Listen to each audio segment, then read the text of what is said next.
NCERT की किताबों ने आपको मुगलों के बारे में इतना रटवाया है कि आपको मुगलों के बारे में तो सब कुछ पता है।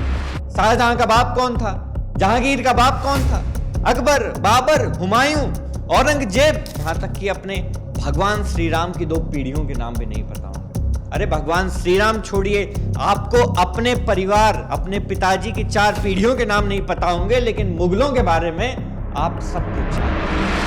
मोदी सरकार ने एनसीईआरटी की किताबों में एक बड़ा बदलाव किया है, जिसमें मुगलों के द्वारा किए गए अत्याचारों के बारे में दोस्तों अब पढ़ाया जाएगा। क्या आप जानते हैं कि बाबर ने लोगों की हत्याएं कर उनकी खोपड़ियों का टावर बना डाला था? क्या आप वो कहानी जानते हैं जब उसने 30,000 चित्तौड़गढ़ वासियों का कत्ल किया था?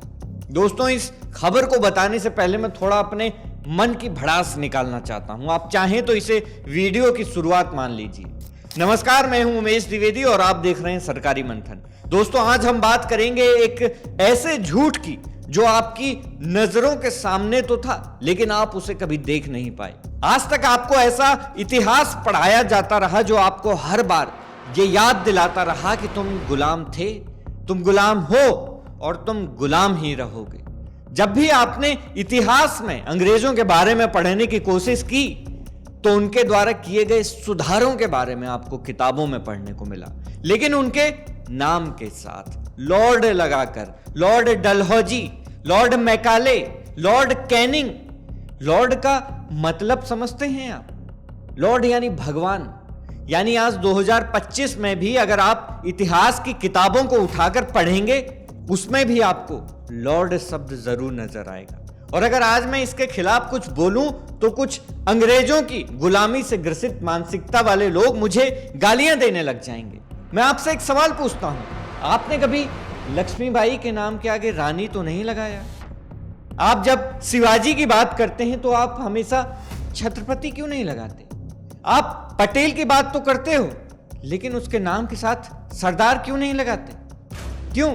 क्योंकि अंग्रेजों को लॉर्ड कहना आपको बचपन से सिखाया गया है। आपके स्कूलों की किताबों में इस बात को हर लाइन में आपको याद दिलाया जाता है कि आप गुलाम हो।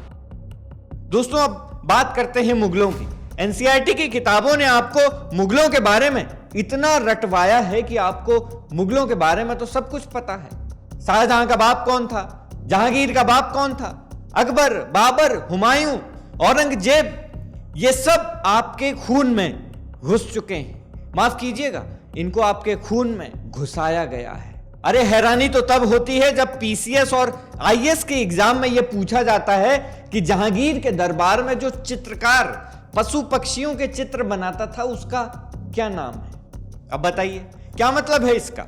देश में आजादी के बाद ऐसी शिक्षा पद्धति और पाठ्यक्रम को बनाया गया कि जो आपको अपनी वास्तविक संस्कृति जो गुलाम होने से पहले की थी, हम भारतवासियों की एक पहचान हुआ करती थी, उसे आप भूल जाएं।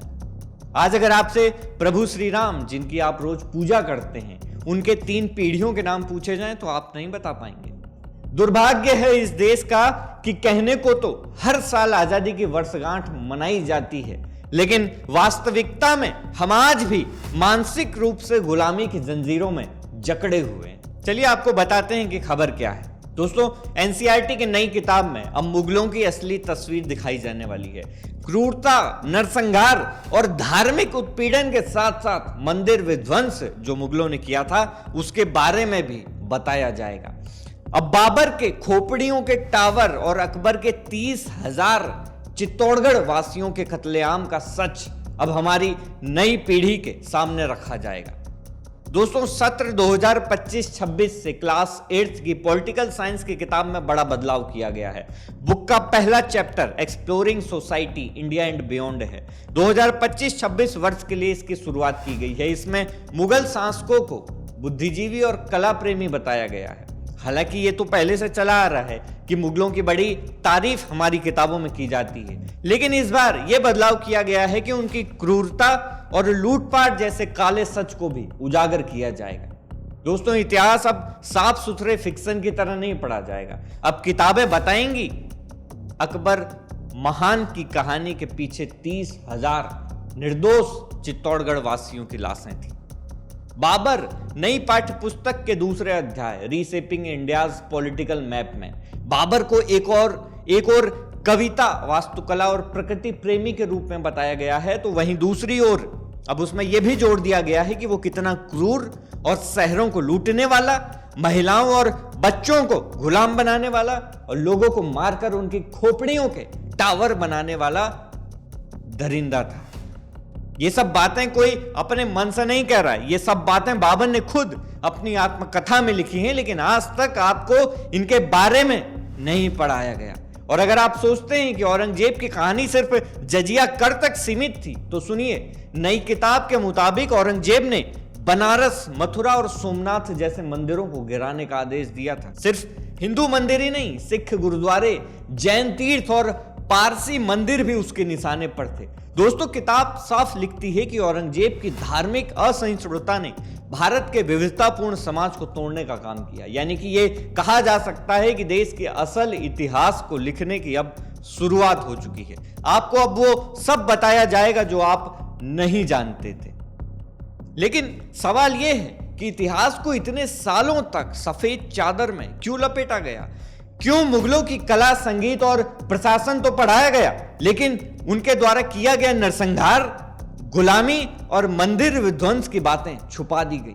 पहले क्लास 7 की किताब में मुगलों के बारे में सब कुछ अच्छा लिखा होता था, लेकिन अब एनसीईआरटी ने यह चैप्टर क्लास 8 में शिफ्ट किया है और उसमें जनता के विद्रोह और विरोध के भी उदाहरण जोड़े गए हैं। जैसे गोंड रानी दुर्गावती की लड़ाई, कितने लोग जानते हैं इसके बारे में?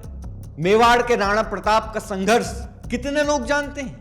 अहोम जनजाति ने औरंगजेब को मार के भगाया था, कितने लोग जानते हैं? जाट, संथाल, गोंड और कोच जनजातियों ने जो विद्रोह किया था दोस्तों, कितने लोग जानते हैं?